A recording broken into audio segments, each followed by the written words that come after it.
मुच्यते पूर्णस्य पूर्णमादाय पूर्णमेवावशिष्यते। ओम शांति शांति शांति। शंकरं शंकराचार्यं केशवं बादरायणं सूत्रभाष्य कृतौ वन्दे भगवन्तौ पुनः पुनः।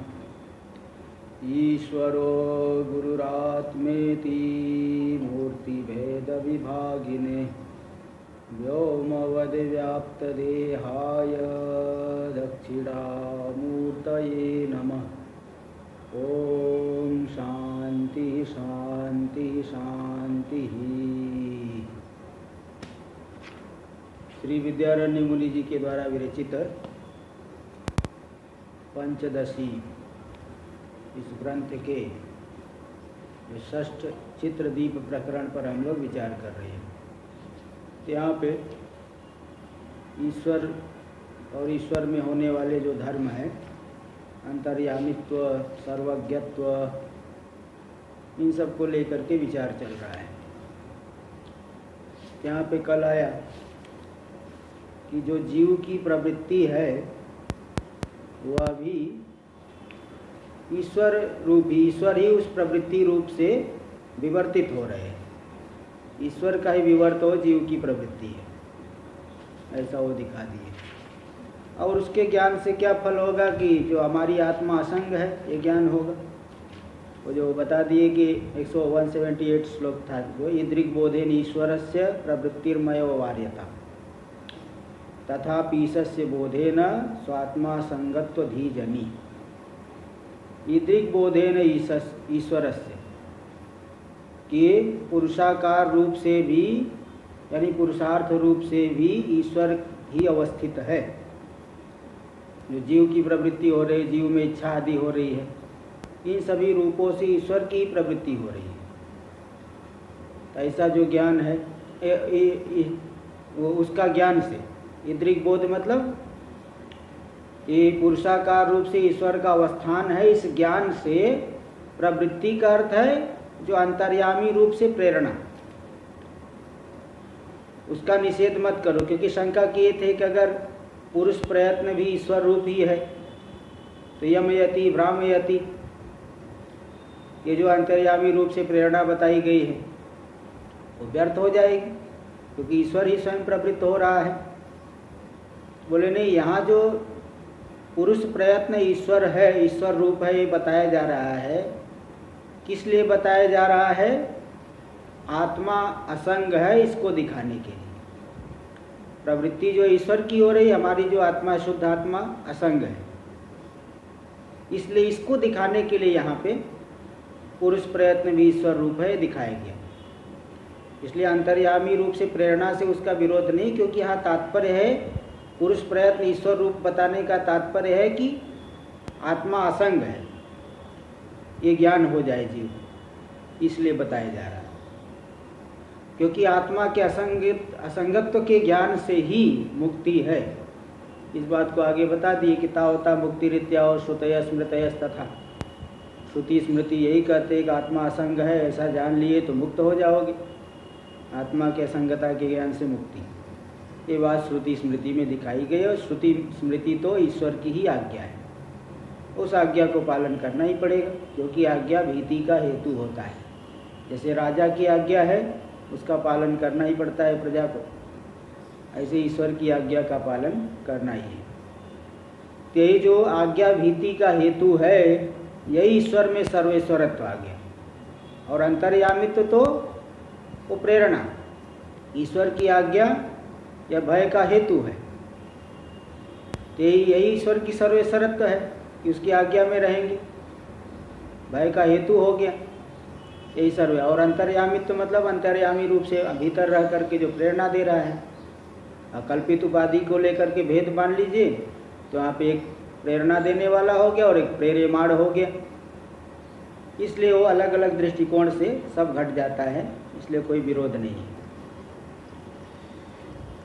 यहाँ तक हुआ था 180। आगे देखिए, बहिरंतश्च ईश्वर एवं नियामक, बाहर और भीतर ईश्वर ही नियमन करने वाला है।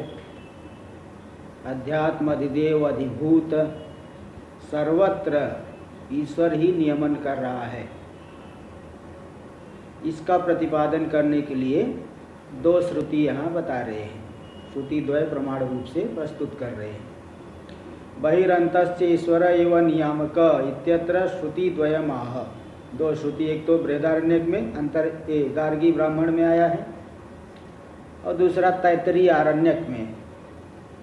यहाँ दो श्रुतियाँ दे रहे। श्लोक नंबर 181 देखिए। एतस्य वा अक्षरस्य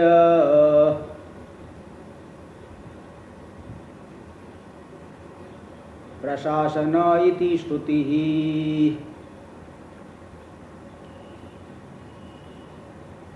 अन्तः प्रविष्टः शास्तायं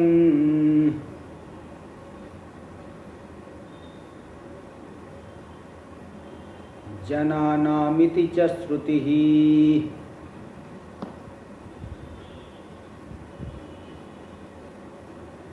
एतस्य वा अक्षरस्य प्रशासने गार्गी सूर्या चंद्रमसो विधृतौ तिष्ठता। इसी अक्षर परमात्मा के प्रशासन में हे गार्गी, गार्गी से जो है संवाद चल रहा है, जो वही राजा जनक की सभा में। तो वहाँ पे गार्गी को बता रहे हैं किसी अक्षर परमात्मा के ही प्रशासन में सूर्य चंद्र, इससे उपलक्षित पूरा का पूरा जगत धारित हुआ है। पूरे के पूरे जगत का नियमन करने वाला, प्रशासन करने वाला प्रशासक ये यही है, अक्षर पुरुष परमात्मा। क्योंकि लोक में भी देखिए हर जगह कोई न कोई एक स्वामी रहता है।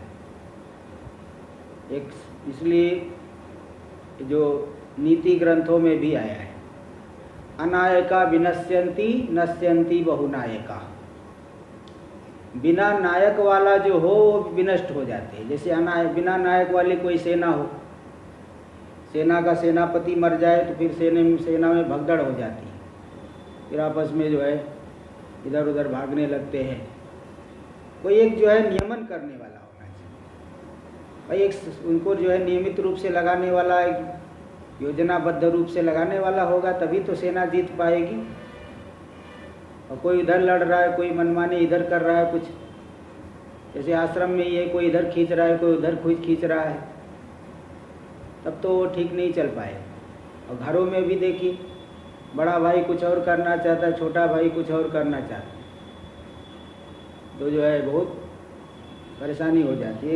एक आदमी थे, वो बता रहे थे उनके लड़के की शादी थी, तो जो है बहुत परेशान हो गए। बोले बता रहे थे वो बहुत परेशान हुआ। तो बोले क्यों परेशान हुए? उन्होंने बताया कि क्या करे, वो बड़ा लड़का उधर खींच रहा है, छोटा इधर। जिसकी शादी है वो सोच रहा है ज़्यादा खर्चा हो, और छोटा वाला सोच रहा है कि अगर ज़्यादा खर्चा कर दिए तो मेरे लिए क्या बचेगा। तो उधर जो है खींचातानी कर रहे। तो उस बेचारे की जो है पिता की बहुत हालत खराब हुई, कोई सहायता देने वाला नहीं। एन केन प्रकारेण उसका वो बता रहे थे वो एक आदमी। तो ऐसे ही घर हो, दुकान हो, कार्यालय हो, आश्रम हो, राज्य हो, देश हो, तो बिना नायक के जो है व्यवस्था ठीक नहीं चलती है। कोई एक नायक है तभी व्यवस्था चल पाती है। इसी प्रकार ये पूरा का पूरा संसार इतना व्यवस्थित, इसी बात को वहाँ देखिए बताए गार्गी को जो बता रहे हैं कि पूरे संसार की जो व्यवस्था चल रही है एकदम नियमित रूप से। ऋतुएं समय पे आ रही, सूर्य चंद्रमा जो है समय पे उग रहे हैं, बाकी सभी की प्रवृत्ति जो है ठीक ढंग से हो रही है। तो इसी अक्षर पुरुष के प्रशासन में ही लोकों की प्रवृत्ति हो रही है ना। एतस्य वा अक्षरस्य प्रशासने गार्गी सूर्या चंद्रमसो विधृतौ तिष्ठतः। सूर्य और चंद्रमा यानी इनसे उपलक्षित पूरा का पूरा जगत धारित होकर के प्रवृत्ति कर रहा है। ये वहाँ बता दिए गार्गी ब्राह्मण में। और तैतरीय आरण्यक में भी श्रुति ये आई है, अंतः प्रविष्टः शास्तायं जनानां, भीतर प्रवेश करके सभी के का यह शासन करने वाला है। हाँ, भीतर प्रवेश करके सबके ऊपर, सभी जनानाम अयम शास्ता शासक, प्रशासक है। इस तरह से ईश्वर ही सबका नियामक है, सबको नियमन में लाने वाला है। इस तरह से दोनों श्रुतियाँ बाहर भीतर सर्वत्र ईश्वर ही नियामक है। इसमें ये दो श्रुति प्रमाण रूप से प्रस्तुत किए। अब क्रम प्राप्त शेष योनि रित्यर्थमाह, इत्यस्य अर्थमाह, येष योनि रित्यर्थ, येष योनि रिति अर्थमाह, इत्यस्य अर्थमाह। तो हाँ, तो देख लो, क्रम प्राप्त शेष योनि रित्यस्या, स्या लिखना पड़ेगा, रित्यस्या, स्या लिख दीजिए, था से पहले स्या लिखना पड़ेगा। तो क्रम से प्राप्त हो रहा है जो एस योनि, वहाँ पे मांडुक्य में आया है जो एस सर्वेश्वर, एस सर्वज्ञ, एस योनि सर्वस्य प्रभवाप्यो ही भूतानाम, ये ऐसा बता दिए थे वहाँ पे। तो सर्वेश्वर शब्द का अर्थ किए, सर्वज्ञ शब्द का अर्थ, छठा श्लोक है महाराज जी। हाँ जी, छठा श्लोक है, शुरुआत है। अच्छा, 106 नंबर वाला। हाँ जो मांडुक्य आप बोल रहे हैं छठा नंबर है। हाँ, वहाँ पे जो वो उसका नहीं, मैं नहीं, वो नहीं, मांडुक्य नहीं बोल रहा हूँ। मांडुक्य में हाँ ठीक है, वहाँ 6 नंबर होगा, सही कर रहे हैं। वहाँ पे मांडुक्य में 6 नंबर होगा, तो उसका मैं ये नहीं कर रहा था। तो मांडुक्य में और यहाँ पे भी आया था ना, अभी यहाँ पे जो दिखाए थे, एस सर्वेश्वर, एस सर्वज्ञ, एस अंतर्यामी, एस योनि, अभी ये पूर्व में आ चुका है। तो वहाँ देखो, दो नृसिंह उत्तर तापनी का दिखाए थे और मांडुक्य का दिखाए थे। तो हाँ, ये दिया था कहाँ पे कि एस सर्वेश्वर, एस सर्वज्ञ, एस योनि, कुछ पहले ही आया था। तो वहाँ पे अंतर्यामी शब्द भी आया, उसमें उसी का एक एक शब्द का अर्थ करना शुरू कर दिए थे।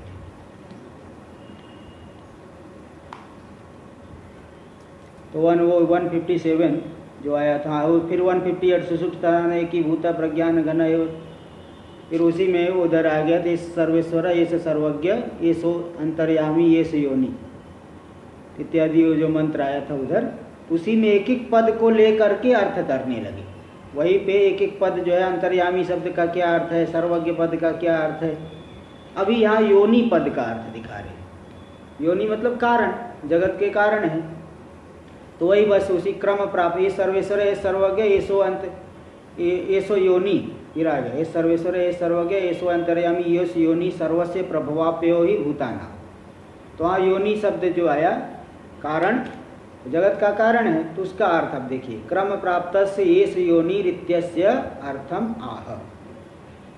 तो देख लीजिए 182 जगद योनिर्भवे देश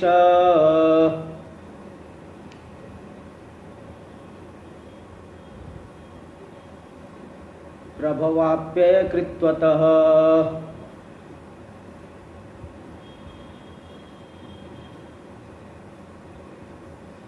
आविर्भाव तिरोभावा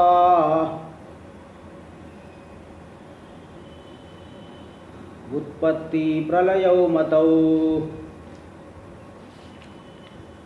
देखो, दो शब्द का अर्थ यहाँ पे।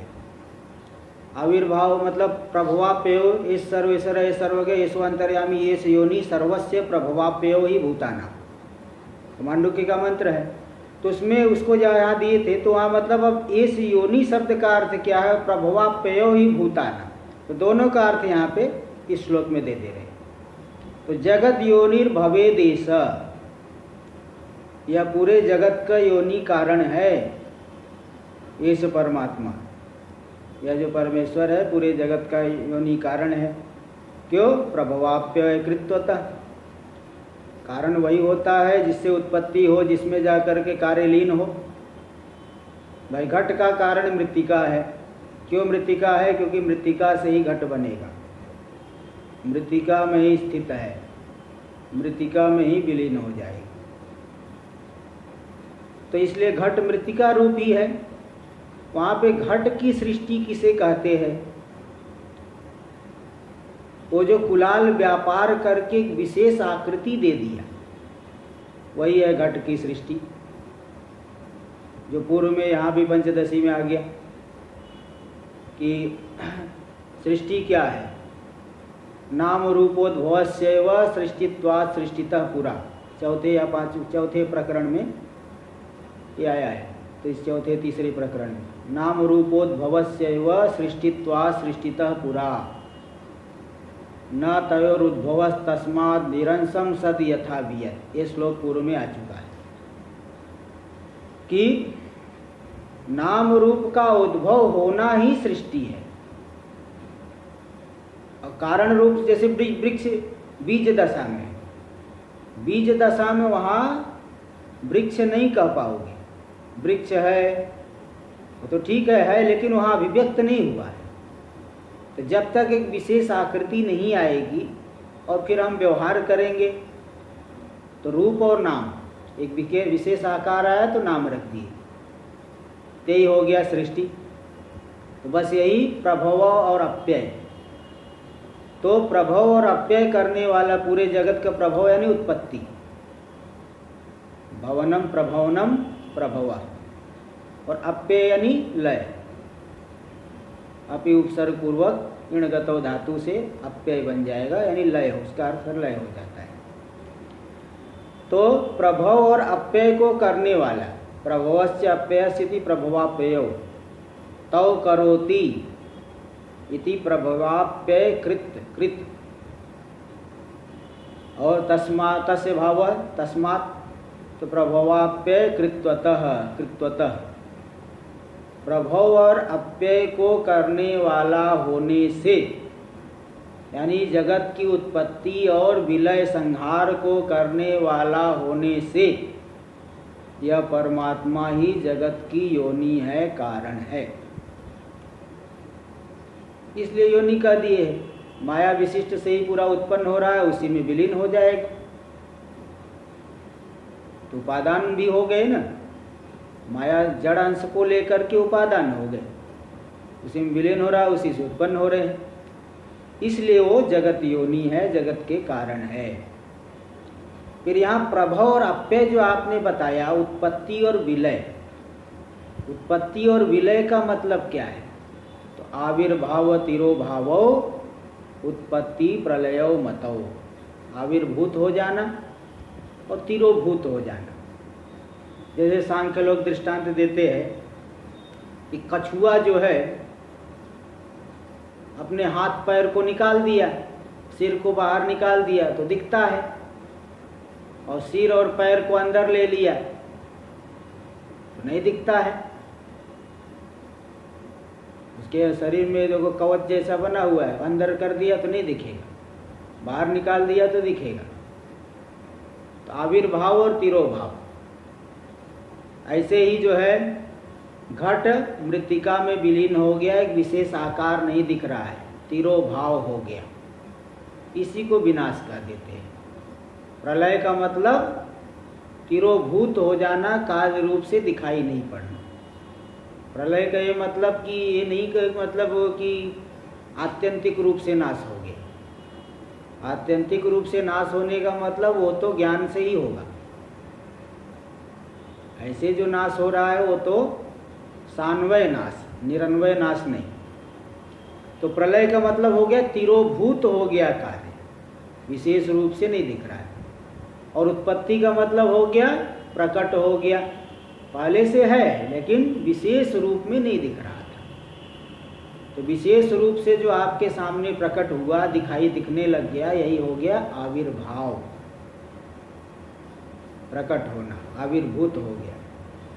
ऐसा नहीं बिल्कुल कोई जो है शून्य, पहले था ही नहीं, कुछ था ही नहीं, आ गया, कुछ था ही नहीं, ऐसा नहीं होता है। यहाँ कार्य सत्कार्यवाद वेदांत में माना जाता है। कार्य पहले से ही सत है, लेकिन जो कारण व्यापार किया जाता है उससे उसका जो है प्राकट्य उत्पत्ति आविर्भाव हो जाता है। तो टीका में देख लीजिए प्रतिशत। हाँ जी बोलिए। जो नाश शब्द है हाँ वो नश आदर्शने, दर्शनीय धातु से, हाँ नस आदर्शने धातु से बनता है, मतलब आदर्शन हो जाए। हाँ, और जनन जो है वो है जनी प्रादुर्भाव। हाँ जनी प्रादुर्भाव। तो मेरा सवाल इसमें ये है कि जो व्याकरण में जो धातु रूप है हाँ वो तो मतलब सिद्धांत के हिसाब से आपको हो रहा है। हाँ बिल्कुल, व्याकरण में जो धातुएं है उसी के अनुसार जो है, क्योंकि पाणिनि महर्षि भी तो सर्वज्ञ कल्प ही है, इसलिए उन्होंने जो बनाया है सब। हाँ चलिए देखिए, जगद योनि रीति प्रतिज्ञातार्थे प्रभवाप्ययो ही भूतानामिति वाक्यम। यहाँ भी नृसिंह पूर्व तापनी दे दिए, मांडुक्य में भी आया है। हम लोगों के लिए तो मांडुक्य ही जो है ये देना ठीक है 6 नंबर, क्योंकि भले नृसिंह उत्तर तापनी पूर्व तापनी इतना हम लोग कहाँ पढ़ रहे हैं, मांडुक्य के सामने है एकदम। षष्ठ मंत्र बता रहे प्रभवाप्यो ही भूतानाम, वहाँ पे आ गया है, इसलिए कोई जो वो ढूंढने की जरूरत नहीं। तो प्रतिज्ञात अर्थ मतलब वह जगत योनि है परमात्मा। इसमें कारण क्या है, क्योंकि मांडुक्य में आ गया है प्रभवाप्यो ही भूतानाम, वह सभी भूतों की प्रभव यानी उत्पत्ति का, प्रभव यानी कारण, उत्पत्ति कारण, और अप्यय यानी विलय, विलय का कारण। तो जहाँ पे उत्पत्ति हो, जहाँ से उत्पत्ति हो, जहाँ पे जाके कार्य विलीन हो, वही तो योनि होता है, उपादान कारण होता है। इसलिए प्रभवाप्यो ही भूतानाम ऐसा मांडुक्य में कहे जाने से वह परमात्मा जगत की योनि है, उपादान कारण है। इसलिए उस प्रतिज्ञात अर्थ में प्रभवाप्यो ही भूतानामिति वाक्यम हेतुत्वेन योजयति, उस वाक्य को हेतु रूप से, कारण रूप से योजना करके दिखा दी। तो देखिए ये भी बता रहे, प्रभवाप्यो यानी उत्पत्ति प्रलयो, प्रभव यानी उत्पत्ति, अप्यय यानी प्रलय, तत्कर्तृत्वा, इन दोनों को करने वाला होने से जगद योनि, परमात्मा जगत की योनि यानी उपादान कारण हो गए। तो बोले ठीक है, उत्पत्ति और प्रलय तो बता रहे हो, आपके मत में उत्पत्ति और प्रलय का मतलब क्या है? क्योंकि उत्पत्ति और प्रलय में भी वादियों में बहुत विवाद है। नैयायिक लोग तो आरंभवाद मानते हैं, कार्य नया उत्पन्न हुआ, उत्पत्ति से पहले कार्य था नहीं, नया उत्पन्न हो गया, ऐसा कहते हैं, आरंभवाद मानते हैं। तो इसलिए आपके मत में मतलब उत्पत्ति और प्रलय का क्या मतलब है? इसलिए उत्पत्ति प्रलय की दोनों शब्दों के विवक्षित अर्थ को बता दिए। विवक्षितम अर्थम आविर्भाव तिरोभावो उत्पत्ति प्रलयो मतौ। उत्पत्ति और प्रलय शब्द से क्या माना गया? उत्पत्ति यानी आविर्भाव हो गया, कार्य कारण रूप से पहले से है, वृक्ष बीज में पहले से है, लेकिन उसको जब अनुकूल वातावरण मिला तो अंकुर निकला, फिर धीरे धीरे बड़ा हो जाता है, व्यक्त हो जाता है। और प्रलय यानी तिरोभूत हो जाना, फिर जाके विलीन हो जाएगा पृथ्वी में। पृथ्वी में फिर बीज, मतलब इसी वृक्ष से ही बीज आएगा, वो भी पार्थिव पूरा अंश उसके अंदर है। बीज भी जो है वो भी पार्थिव ही है, पृथ्वी अंश ही है। आविर्भाव तिरोभाव का हो गया उत्पत्ति और प्रलय शब्द का अर्थ। टीका में दे दिए, उत्पत्ति प्रलयो आविर्भाव तिरोभावो मतौ माने गए है इति योजना, ऐसे अन्वय कर लेना। आविर्भाव कारित्वम सदृष्टान्तम उपपाद्यते, परमात्मा पूरे जगत का आविर्भाव कर देते हैं, इस बात को दृष्टांत के सहित बता रहे हैं कि पूरे जगत को आविर्भूत कैसे कर देते हैं, दृष्टांत के सहित यहाँ दिखा रहे हैं। 183 आविर्भावयति स्वस्मिन् विलीनं सकलं जगत्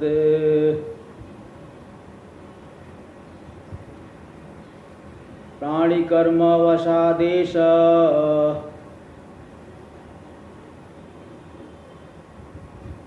पटो यद्वत् प्रसारितः स्वस्मिन् सकलं विलीनम जगत आविर्भावयति। वो जो माया विशिष्ट ईश्वर है, प्रलय काल में जब पूरा का पूरा जगत स्व में विलीन हो चुका है, कारण रूप से है,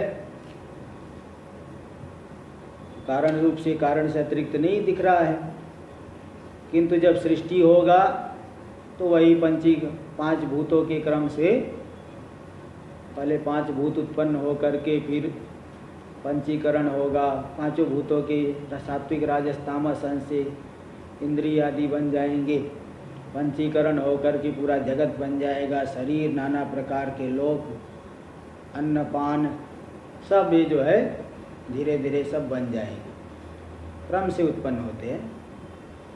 तो स्वस्मिन् विलीनम सकलम जगत प्राणी कर्म वसाद एष आविर्भावयति। एष परमात्मा, ये जो परमात्मा है प्रलय काल में जो पूरा का पूरा जगत स्व में विलीन था उसको प्रकट कर देते हैं। जैसे रात्रि में पदार्थ बिल्कुल दिख ही नहीं रहे, ऐसा लग रहा है पदार्थों का अभाव हो गया, एकदम घने अंधेरे में कुछ दिख ही नहीं, सब एक बराबर जैसे दिख रहा है। लेकिन जैसे ही प्रातः काल अरुणोदय सूर्योदय हुआ सब पदार्थ दिखने लगते हैं। इसका मतलब सूर्य भगवान नहीं ला देते, उनकी अभिव्यक्ति नहीं हो रही थी अंधकार की वजह से। इसी प्रकार यहाँ पे प्राणियों का कर्म जब विलीन समाप्त हो गया तो सभी कार्य जो है कारण रूप से अवस्थित हो गए, विनष्ट नहीं, पूरी तरह से नहीं विनष्ट नहीं हुए, कारण रूप से अवस्थित हो गए। और जब प्राणियों के कर्म उद्भूत हो गए तो इस प्राणी कर्म रूपी निमित्त को लेकर के परमात्मा जो है विलीन जगत को प्रकट कर देते हैं, अभिव्यक्त कर देते हैं, नाम रूपात्मक स्वरूप दिखने लगता है। यही हो गया आविर्भाव कर देना, उत्पत्ति कर देना। उदाहरण दे रहे पटो यद्वत् प्रसारितः, जैसे चित्रपट, चित्र से युक्त पट, ये चित्रदीप प्रकरण चल ही रहा है, चित्रपट दृष्टांत दे ही चुके हैं पूर्व में। तो जैसे चित्रयुक्त पट है, पट बहुत बड़ा है, उसके ऊपर बहुत सुंदर चित्र बना हुआ है, लेकिन उस पट को वस्त्र को फोल्ड करके रखे हैं, संकुचित कर दिए, फोल्डिंग कर दिए, फोल्ड करके रखे हैं, तो एक भी चित्र नहीं दिख रहा है। किंतु जैसे उसको फैला दिए, फोल्डिंग को हटा दिए, फैला दिए उसको, तो पूरे चित्र दिखने लगेंगे सुंदर जो बना हुआ है। इस तरह से जैसे संकुचित पट फैला दिए जाने पर उस पट में बने हुए चित्र को वह प्रकट कर देता है, और जब उसको संकोच कर दिया गया, फोल्डिंग कर दिया गया, उसका सिकुड़ दिया गया, तो फिर उसमें एक भी चित्र नहीं दिख रहा है। इसका मतलब चित्र है ही नहीं, ऐसा तो नहीं कह पाओगे। चित्र है लेकिन अभिव्यक्त नहीं हो रहा है। ऐसे कारण दशा में भी कार्य तो है लेकिन अभिव्यक्त नहीं है। अभिव्यक्त कैसे होगा? कारण व्यापार के द्वारा। कारण व्यापार होगा तभी अभिव्यक्त होगा, उसके जो प्रतिबंधक हटेंगे, है ना। जैसे बीज के भीतर है वो, लेकिन ऊपर जो है आवरण है, वो प्रतिबंधक हटेगा तो धीरे धीरे वो निकलेगा, और निकलेगा फिर फैल जाएगा वृक्ष। तो ये सब प्रतिबंधक हटने से होता है। टीका में देख लीजिए, आविर्भावयति यथा संकुचित चित्रपटः, जैसे संकुचित चित्रपट, चित्र से युक्त पट, स्वस्य प्रसारणेन, स्व के प्रसारण से उस पट को, चित्रयुक्त पट को फैला दिए, तो क्या करेगा वो? चित्राणि आविर्भावयति, चित्रों को वह प्रकट कर देता है। एवं ईशोपि, इसी प्रकार ईश्वर भी प्रलय काल में पूरा का पूरा जगत उनमें विलीन है, और जब प्राणी कर्म उद्भूत हुए, सृष्टि होने लग गई, तो पूरा का पूरा जगत आविर्भूत हो जाता है।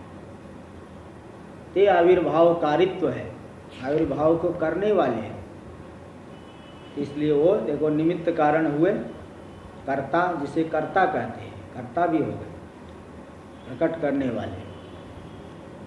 तस्यैव प्रलय कारणत्वं दर्शयति, तो वही जो परमात्मा है, ईश्वर है, वो प्रलय के भी कारण है, उत्पत्ति कारण भी है, प्रलय के भी कारण है। इसको भी दिखा रहे हैं 184। पुनस्थिरो भावयति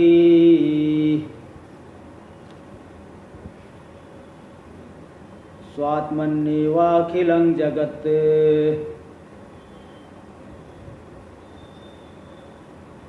प्राणी कर्म क्षयवशात्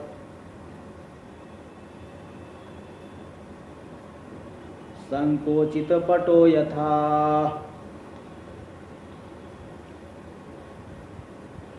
यथा संकोचित पटः चित्रम तिरो भावयति,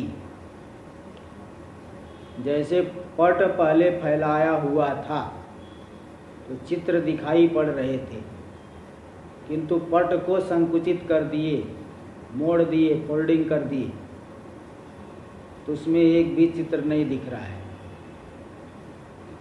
ये तिरोभाव हो गया, पहले आविर्भाव था, अब तिरोभाव हो गया। ऐसे ही जब तक प्राणियों के कर्म है तब तक जगत बना हुआ है, और जैसे ही समष्टि कर्म क्षीण हो गए, व्यष्टि कर्म नहीं, व्यष्टि कर्म तो प्रतिदिन ही कोई क्षीण हो रहा है, कोई सो रहा है, कोई जाग रहा है, कोई स्वप्न देख रहा है, ये तो चल रहा है।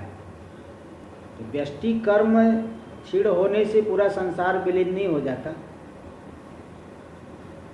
संसार ही चलते रहता है। लेकिन जब समष्टि कर्म विलीन हो गया, जैसे इस समय समष्टि कर्म जो है, समष्टि पाप कुछ उद्भूत हुआ है, तो कोरोना नाम की समस्या भी चल रही है, पूरे संसार में ही चल रही है, ये भी समष्टि पाप ही है, सभी को दुख मिलना है, इसलिए ये सब हो रहा है। ऐसे ही समष्टि कर्म जब पूरा विलीन हो जाएगा तो पूरा का पूरा जगत भी तिरोभूत हो जाएगा।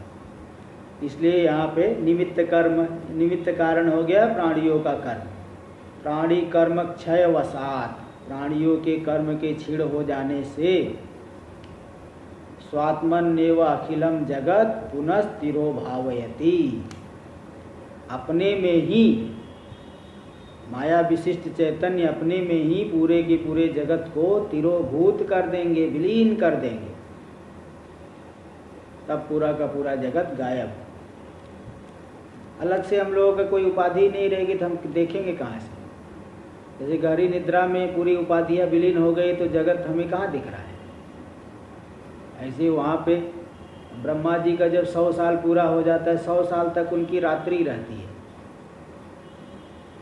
वो जो है 100 साल की आयु पूरी हो गई, फिर वो प्रकृति में विलीन हो जाता है। एक दिन पूरा हुआ, एक दिन रात्रि। ब्रह्मा जी का जब एक दिन पूरा हो गया तो फिर रात्रि आएगी, और रात्रि के समय जो है पूरा जगत भूर्भुवः स्वः, ये पूरा जगत जो है विलीन हो जाता है। ये नैमित्तिक प्रलय। और प्राकृतिक प्रलय जब 100 साल पूरा हो गया, पूरा का पूरा संसार ही विलीन हो जाएगा। तो इसी यही है, समष्टि प्राणियों के कर्म क्षीण हो जाने पर अपने में ही पूरे के पूरे जगत को तिरोभूत कर लेते हैं। यही हो गया प्रलय। टीका में देख लीजिए, स एव पट, जिस पट को दृष्टांत रूप से पहले बताए थे वही पट संकुचित कर दिए, संकुचितः। चित्राणि यथा तिरो भावयति, जैसे चित्रों को तिरोभूत कर देता है, विलीन कर देता है, तद्वत् इसी प्रकार परमात्मा भी पूरे जगत को अपने में ही विलीन कर देते हैं। आविर्भाव तिरोभावयोर दृष्टांतराणि दर्शयति, आविर्भाव और तिरोभाव में अन्य दृष्टांत भी दिखाते हैं। अन्ये दृष्टांताः इति दृष्टांतांतराणि। अन्य दृष्टांत, अन्य और 3-4 दृष्टांत दे रहे हैं एक साथ में ही। श्लोक नंबर 185 इसको दिखाते हैं। रात्रि घस्रौ सुप्ति बोधा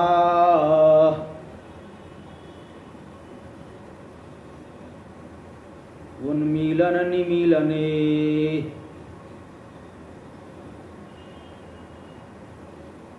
तूष्णीं भाव मनोराज्ये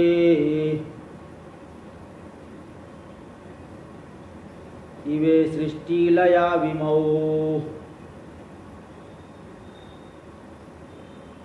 रात्रि घस्रौ, रात्रि यानी रात्रि, घस्र यानी दिन।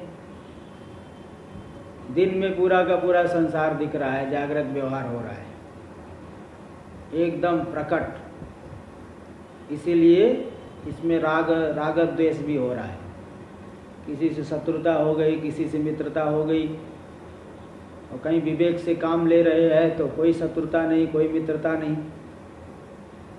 तो दिन में जैसे पूरा का पूरा ये जगत दिख रहा है और ये नाना प्रकार के व्यवहार हो रहे हैं, लेकिन जैसे ही रात्रि आई सब पदार्थ जो है विलीन दिख रहे, अंधेरे में कुछ दिख ही नहीं रहा है।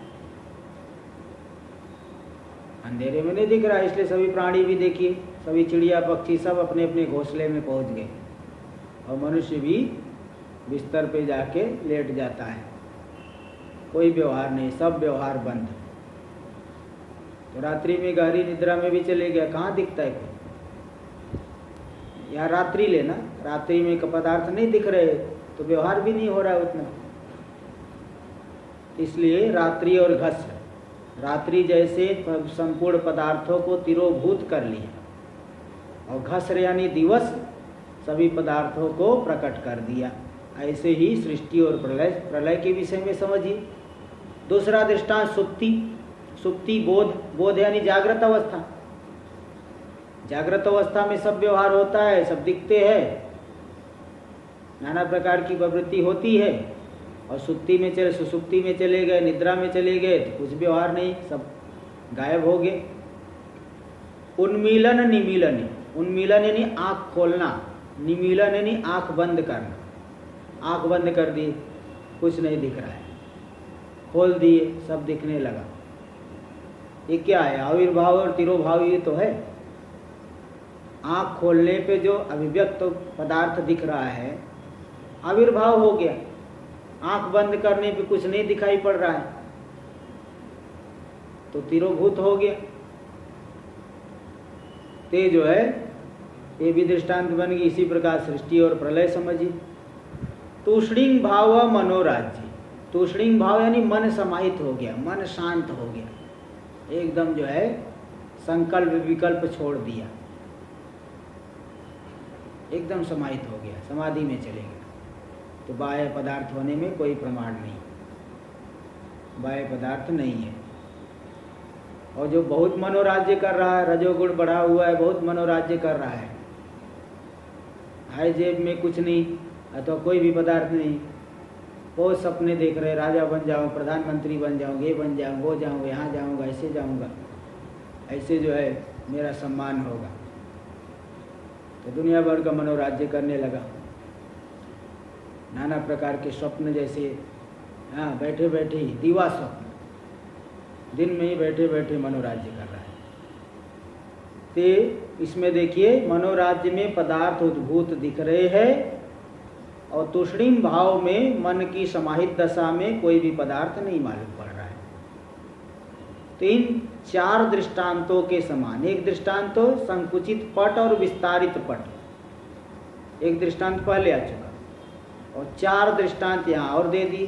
रात्रि और दिवस, सुप्ति और बोध, उन्मीलन और निमीलन, तूष्णीं भाव और मनोराज्य, इव इन सब के समान ही सृष्टि लयो इमौ, इमौ सृष्टि लयो, ये दोनों सृष्टि और लय समझ लेना चाहिए। तो सृष्टि में पदार्थों का आविर्भाव और प्रलय में पदार्थों का तिरोभाव। तो परमात्मा दोनों करते, इसलिए वो जगत के कर्ता है, योनि है। रात्रि घस्रो, घस्रो अह, अह यानी दिन, भस्र का अर्थ है दिवस। आगे का विचार हम लोग कल करेंगे। ओम पूर्णमदः पूर्णमिदं पूर्णात् पूर्णमुदच्यते पूर्णस्य पूर्णमादाय पूर्णमेवावशिष्यते। ओम शांति शांति शांति। शंकरं शंकराचार्यं केशवं बादरायणं सूत्रभाष्य कृतौ वन्दे भगवन्तौ पुनः पुनः। ईश्वरो गुरुरात्मेति मूर्तिभेदविभागिने व्योमवद्व्याप्तदेहाय दक्षिणामूर्तये नमः। ओम शांति शांति शांति।